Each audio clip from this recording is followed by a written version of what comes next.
Sud Radio, comment va la planète? Et ce matin, nous sommes en compagnie de Conception Alvarez, journaliste pour Novetic.fr, spécialisée dans la transition écologique. Bonjour Conception.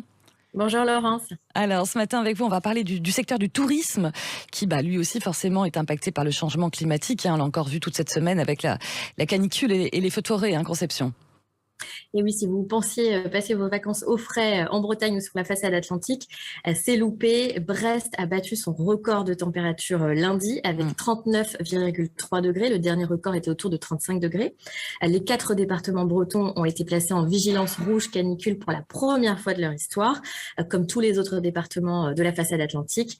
Et c'est à Biscarrosse, dans les Landes, que le record national a été battu lundi avec 42,6 degrés. Et ce n'est pas tout, parce que en plus des canicules, il y a aussi eu des très importants incendies dans ces régions. En Gironde et dans les Landes, plus de 20 000 hectares sont partis en fumée. Les 5 campings du Pilat-sur-Mer, dont le mythique camping des Flots Bleus, ont brûlé quasiment intégralement, sans faire de victimes heureusement.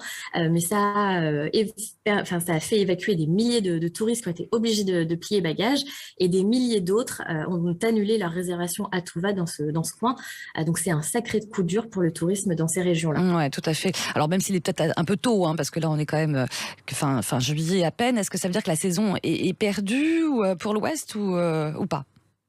Alors, c'est toujours difficile à évaluer, mais ce qu'on sait, c'est qu'après la canicule de juillet 2019 qui avait plutôt frappé le sud-ouest, il y avait eu une inversion des destinations. En fait, c'est le nord qui avait été privilégié, contrairement au sud. Il se pourrait qu'il se passe la même chose cette année. Le cabinet ProTourisme avait alors parlé de la revanche des saisons fraîches, sauf que là, on ne sait plus où est-ce qu'il va faire bon cet été. Ce que nous dit aussi le cabinet, c'est qu'il y a une chose qui est essentielle pour les touristes, c'est le beau temps et le soleil. Pas la canicule, mais le soleil. Donc, en fait, ils sont très, très météo-dépendants. Les chiffres sont assez impressionnants. Il y a 60% des partants qui regardent la météo avant de se décider, et 40% qui sont prêts à changer de destination en fonction de la météo. Donc, c'est vraiment ça le facteur clé, quoi. Météo-dépendant, comme vous dites. Justement, le problème, c'est que tout est incertain, que les aléas climatiques. Alors, justement, comment faire pour éviter la fuite de cette clientèle, justement? Il va falloir que le secteur du tourisme, comme tous les autres, s'adapte aux impacts du changement climatique. On le savait déjà pour les stations de montagne avec le manque de neige, les inondations, l'érosion du trait de côte sur le littoral. Mais donc, il va falloir aussi s'adapter maintenant aux canicules et aux fortes chaleurs qui vont être de plus en plus fréquentes et intenses. Donc, le premier enjeu, c'est d'essayer d'être moins dépendant à une saison en particulier, de diversifier son offre afin d'être attractif toute l'année et pas seulement sur la période estivale. Il faut aussi ensuite transformer les stations balnéaires qui sont parfois, comme certains centres-villes, encore très minéralisés, très bitumés. Donc, il va falloir végétaliser davantage, changer l'architecture, prendre des matériaux biosourcés comme le bois qui permettent une meilleure respiration des bâtiments. Et puis, enfin, les destinations considérées comme les perles rares, les zones de montagne avec des petits lacs, l'intérieur du pays qui vont être des zones de plus en plus recherchées. Elles vont aussi devoir s'adapter à l'afflux de touristes à venir. Donc, ça veut dire penser les moyens d'accès et pas seulement en voiture, donc les accès en train, les accès en vélo. Il va falloir préserver aussi les écosystèmes, aménager les lieux, et il faut éviter aussi le sentiment anti-touriste qui pourrait émerger. Ouais, c'est ça, se réinventer, comme on disait à une certaine époque. Exactement, et anticiper parce que tout ça va bouger forcément, quoi. Ouais, mais justement, anticiper pour les voyageurs, c'est pas forcément simple de choisir une destination sans se tromper, entre guillemets. L'enjeu des vacances est important. On le sait, beaucoup de Français sont déjà partis en vacances. On veut surtout pas les rater, nos vacances. On les attend toute l'année. C'est un investissement, c'est peu de temps. Donc voilà, il y a cet enjeu de pas les rater, et en même temps, on voit bien qu'il va être de plus en plus difficile d'anticiper. Il y a un chercheur néerlandais justement qui a complété l'indice climato-touristique. Cet indice, il permet en fait de choisir, de pointer les meilleures destinations en fonction de la pluie, du beau temps, etc.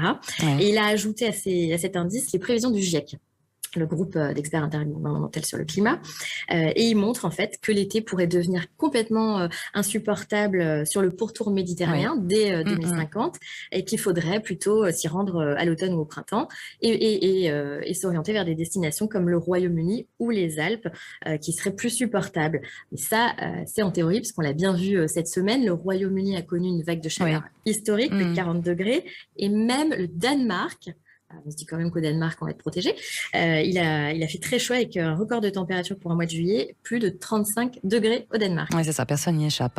Un dernier conseil, peut-être, Conception, pour nos auditeurs qui n'ont pas encore réservé leur billet, par exemple. J'aurais tendance à dire qu'il faut essayer de voir le voyage comme une partie des vacances. Oui.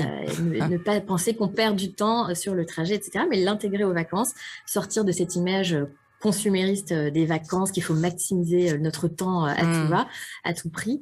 Donc c'est le principe du slow tourisme qui commence à se développer, qui veut qu'on ne parte pas trop loin de chez soi, en vélo ou en train, qu'on privilégie des activités respectueuses de l'environnement, créatrices de liens sociaux.